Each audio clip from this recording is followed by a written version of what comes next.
Hi, I'm Dr. David Dobson. Welcome to Conversations. Today, my guest is Rowan Daneels. He is a postdoctoral researcher at the University Libre de Bruxelles and earned his PhD in communication studies from the University of Antwerp. Today, we will discuss his research on positive media psychology, which focuses on the positive and eudaimonic potential of digital games. It's a pleasure to have you here, Rowan. Thanks for having me. Yeah. Rowan, what brought your interest in this topic? Yeah. So ever since I've been playing games as a kid, so going back to the early Game Boy days, I had an interest in games. And I also wanted to investigate and advocate the positive side and effects of gaming.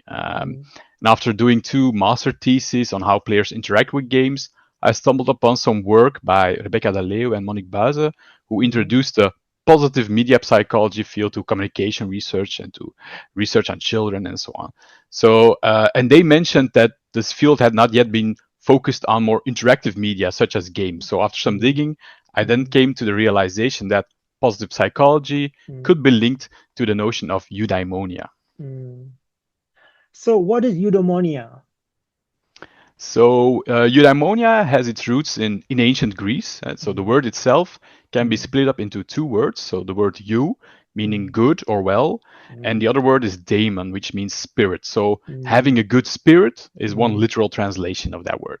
And so, the okay. Greek philosopher Aristotle Mm, used the term eudaimonia to describe how a good human life should strive for a more virtuous existence, mm, focusing on activities and behavior that allow us to be the best version of ourselves, to realize our fullest potential. So instead of only pursuing purely enjoyable and positive experiences, so mm, which is mm, formed in the concept of hedonia, yeah. people should focus on virtue, excellence, and everything that allows them to grow as a person, as a human being. Mm, very interesting.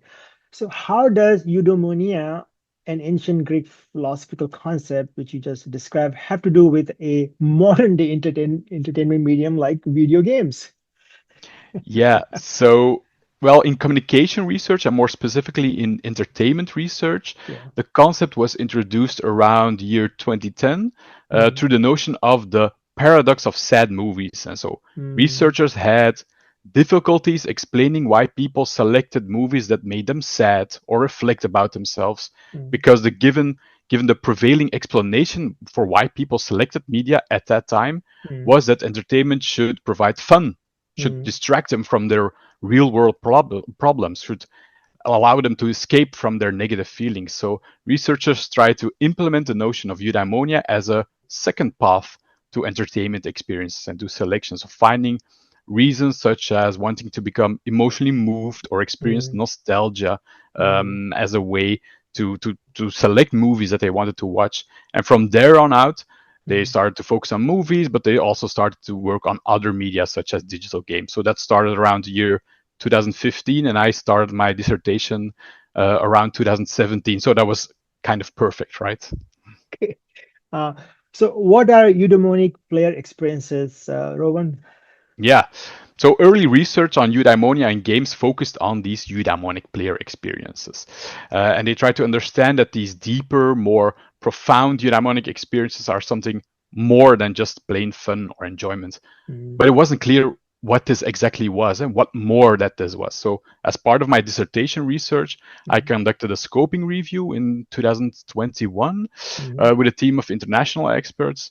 And I wanted to provide an overview of what experiences or player experiences could be subsumed under the broad category of eudaimonic player experiences. So, we have found a lot mm, of different experiences. So, mm, for one, you have meaningful experiences, which mm, are mm, personally valuable moments where players connect aspects in a game to their real world out of game lives. So mm, situations in a game that resonate with their own personal lives. mm, You have emotionally moving experiences where they have intense emotions, such as mm, sadness. You have reflective or self-reflective experience where they mm, are encouraged to think about themselves, but also mm, to try to better understand themselves mm, or broader societal themes such as war mm, through games, global warming, migration. mm, You have socially connecting experiences where you, as players, build and maintain deeper connections with other players, but also with other game characters. And there's mm, also nostalgia, right? That's also a mm, eudaimonic player experience. mm. Very nice. Can you give perhaps some example of a game or a specific moment in a game that you would describe as a eudaimonic experience? Yeah, sure. I think one of the games that I've also analyzed in my dissertation Mm, is the 2018 version of God of War, and in that mm, game you play as Kratos, who is a Spartan warrior, a very brutal, very bloody past as a okay. former Greek god of war. But in this game, in this reboot, he's seen struggling with a new reality, which Mm, is being an involved dad as to okay. his 9-year-old son Atreus. So at the start of Mm, the game, the boy's mother died, and the mm, player who controls Kratos has to go on a journey with Atreus to scatter her ashes. And mm, throughout this journey, we see that there are many moments where Kratos mm, starts to build his relationship with his mm, son, but where they also clash and where mm, his cold, distant parenting starts mm, blocking their relationship. So mm, what is Eudaimonic about this game is that at the end of the game or towards the end of the game, you see that they mm, finally evolve into a loving mm, father-son relationship. So Kratos becomes more gentle, more relaxed, and players who are fathers, mm, including myself, can immediately mm, identify with certain themes, certain mm, concerns that are in the game. For mm, instance, there's a moment where Atreus becomes very ill, and Kratos wants to help him, wants to protect him as much as he can. So mm, this resonates with players who want to mm, who find that these in-game situations are also reflected in their real-life situations, right? mm, So yeah, this is something that is a good example. And in this mm, analysis, we found that there were two main reasons that people mm, experience eudaimonia. One being strongly engaged with the narrative of the game and the mm. narrative that had some emotional themes such as Mm. death or Yeah. illness or love or family. And another one is having choices in the game so that you can Mm, impact how the game story pans out. So that were the two main reasons that people experienced eudaimonia. mm. Very interesting. So, so it's fair to say that players sometimes seek out games for more than just entertainment. The example just gave you. What are some of the deeper, more meaningful reasons people have for playing? Yeah. Yeah, so that was also a part of my dissertation, the second part of my dissertation, Okay. and there's a lot of research on why Mm, people play games for hedonic reasons, so to mm, escape reality, to have fun, mm, to against bored, feeling mm, boredom. But there's was little research on eudaimonia and eudaimonic mm, reasons. So mm. we did an online survey with almost 900 people or players, Oh. and we asked them both about their expectations towards the game Mm, and also about their motives, hedonic and eudaimonic motives. mm. And we asked them about games that were not yet released at that time. So there were upcoming games, Okay. and these were games from popular franchises such as The Legend of Zelda, Final Mm, Fantasy, but mm, also the racing game Forza Horizon to have a balanced sample. And in mm, these results, we found that people had few expectations related mm, to eudaimonia. So we mm, did a thematic analysis mm, about their open-ended expectations, and mm, we found that only one team was really connected to eudaimonia, which was mm, expecting complex emotions that mm, relate to eudaimonia, and only 7% of the players mentioned that. So there was a mm, really small number.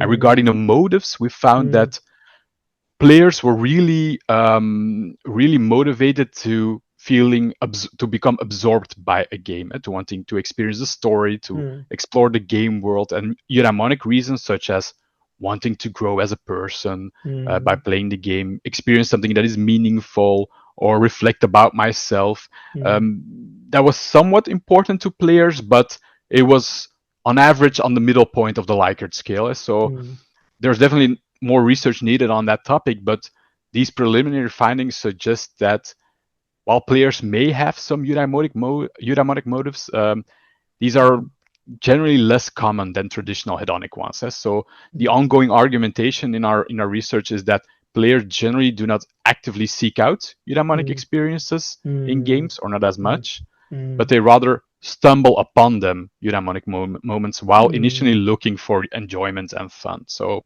mm. there's more research needed about that topic, For but sure. So I want to go back to the fun part. So how does a eudaimonic experience differ from a purely hedonistic ones, like just having a fun in a game? Yeah. Well, without going into too much detail, I think one key dimension that Yeah. differentiates between hedonic and Mm, eudaimonic entertainment mm, experiences is the nature or the valence of the okay. emotions that are associated with it. So hedonic Mm, experiences are mostly characterized as purely positive feelings or mm, emotions, while eudaimonic ones are often seen as mixed emotions, mixed affective responses, so both positive but also okay. negative ones, such as sadness. I think Yeah. that's the brief response to that. Yeah. So is it possible for a single game to offer both a purely fun, the hedonistic experience and a deeply meaningful eudaimonic one?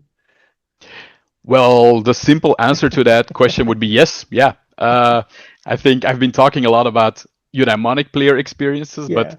the existence of those does not exclude the importance of fun and enjoyment in games. Games are Mm, often a very complex form of entertainment that spans mm, tens to hundreds to even thousands hours of gameplay that you can mm, have if there are mm, very elaborate games. mm, So games can elicit both hedonic and eudaimonic responses, and they work out great together. mm, So coming back to that God of War game that I mentioned before, mm, I think the gameplay itself is action adventure based, which means mm. that you have to cut through your enemies to progress through the game. So it's a bit violent, but it's also a bit challenging and fun. Yeah. Mm, But the underlying emotional storyline mm, of the game, so mm, the evolving father-son relationship, the mm. interactions between the characters, between different characters, but also character development. Yeah. For instance, from Kratos going from a distant cold father Yeah. to a loving one. All this instigates more eudaimonic experiences Mm, while mm, also playing the game and having fun. mm. So, in terms of a broader societal implication, why should we care about this eudaimonic gaming? Well, I think at least in my opinion, I think there are three main Mm, reasons why Udemonic gaming is so mm, relevant. I think the first one is that this topic shows that digital games are not a mindless, mm, meaningless form of entertainment. mm, That's the prevailing stereotype mostly about games. mm, So this clearly the eudaimonic focus clearly indicates the mm, maturing of the digital game medium, mm, which I sometimes mention, is mm. that the game industry has experienced an evolution. While early on, the Mm. game industry focused more on providing fun and amusement and Yeah. challenge, and that's Yeah. still the case.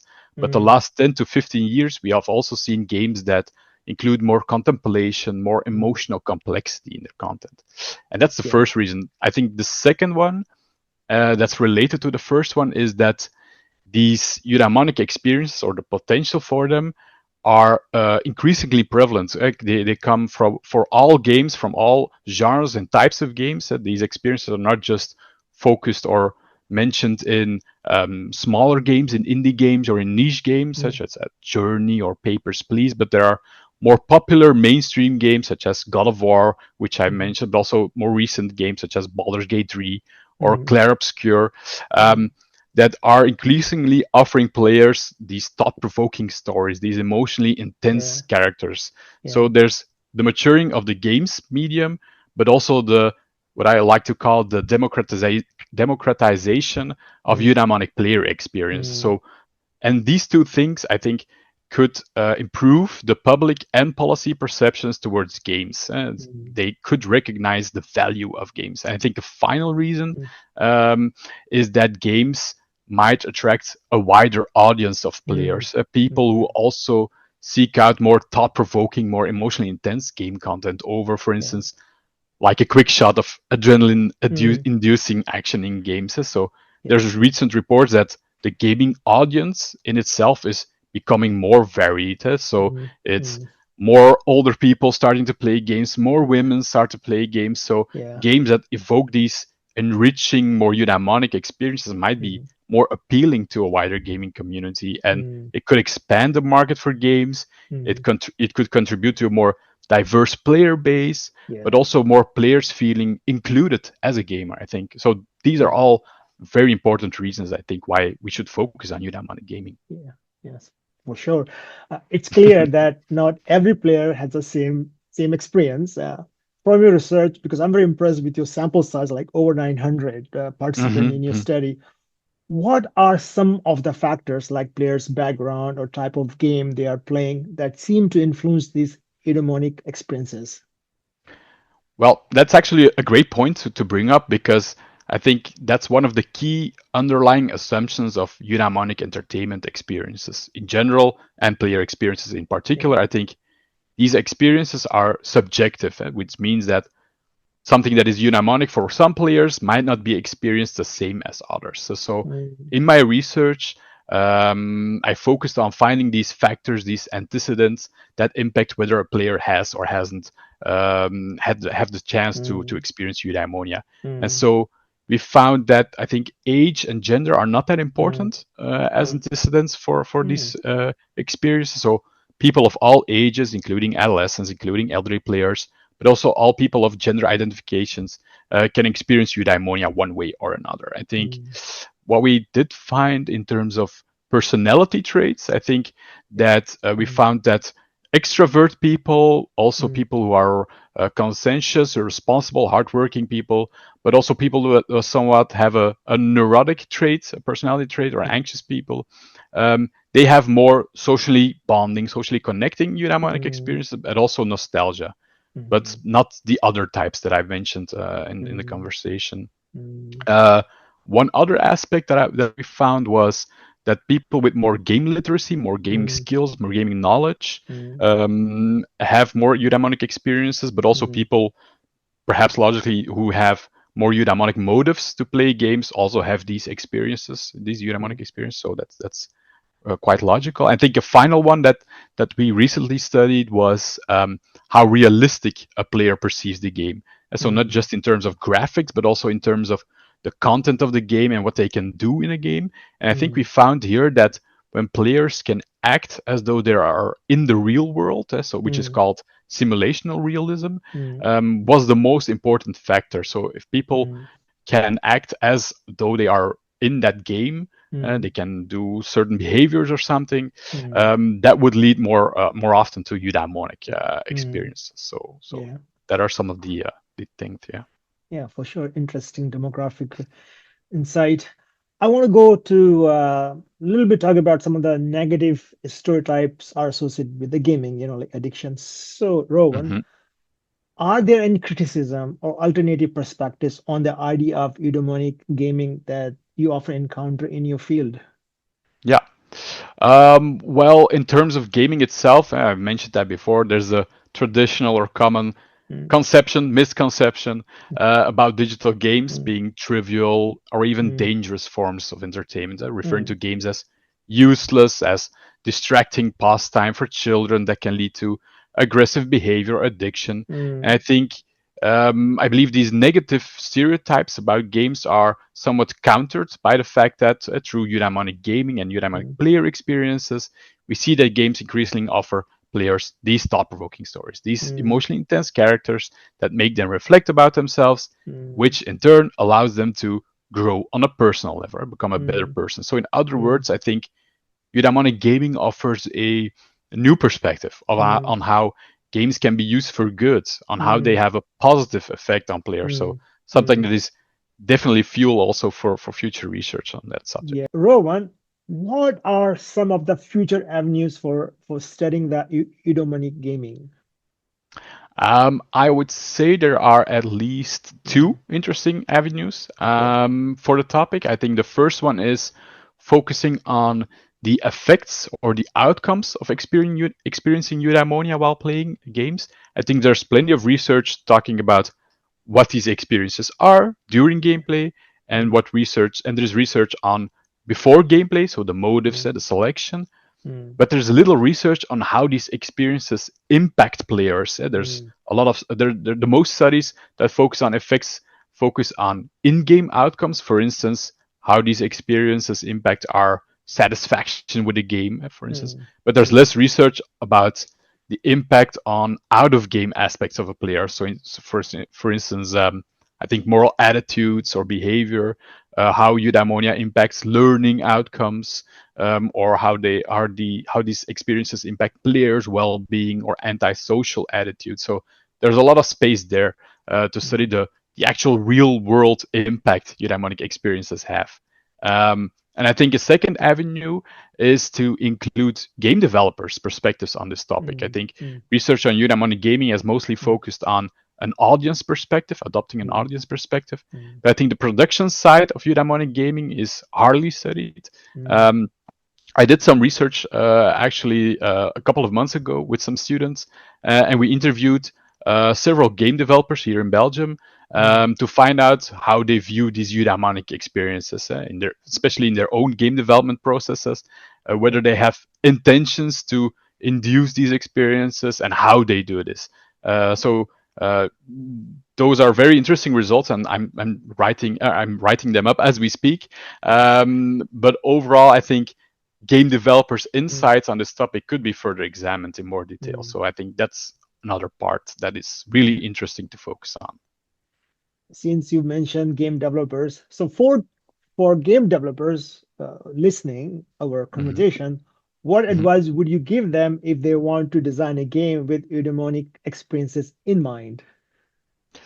Well, I think the best advice I can give the game developers is know your audience. I think Yeah. as we've seen that eudaimonic experiences are mostly subjective experiences. I think knowing what kind of player in terms of demographics, but also player motives, player profiles that the game wants to address, I think will definitely help them with evoking these eudaimonic experiences.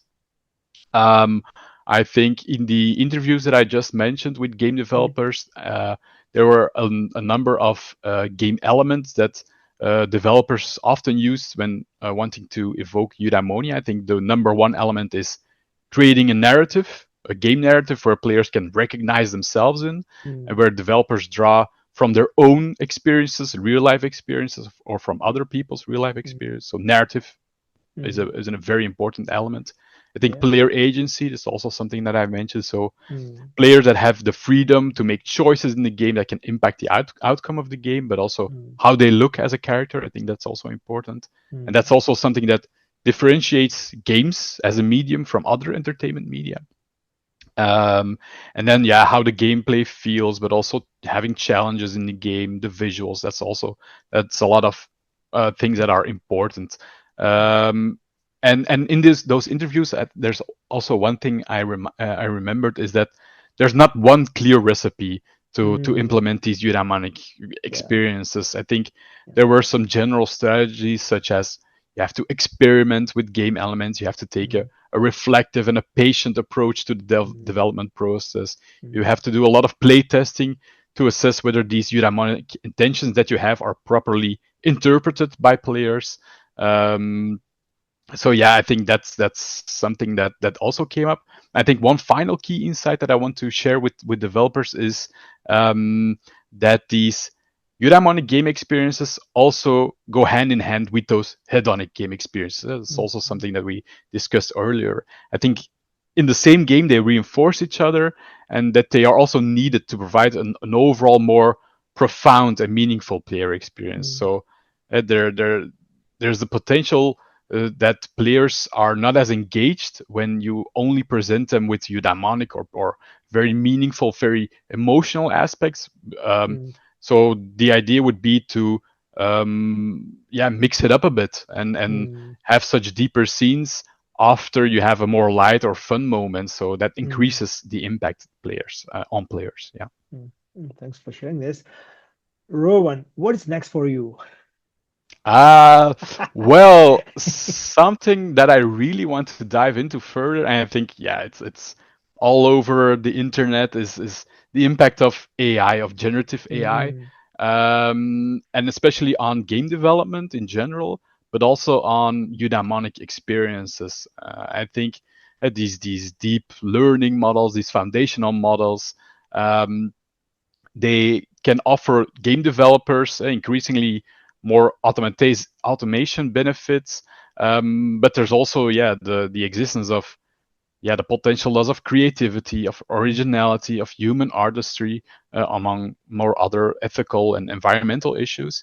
And I know that certain game developers have ethical and quality related concerns about generative AI, which are certainly valid. But I would really like to investigate how generative AI Mm, can be used for game developers, for artistic game developers, mm, with eudaimonic intentions, mm, without losing sight of that artistic expression that they have.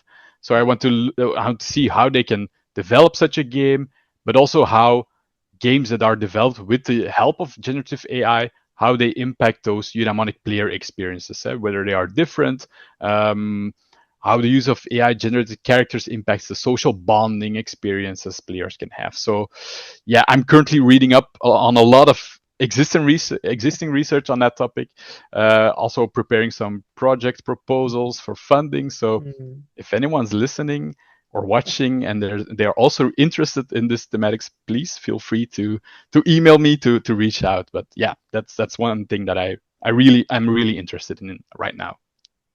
Great research plan ahead of you, Rowan. Thank you for your time and sharing your interesting research, Rowan. Best wishes. Yeah, thank you for having me.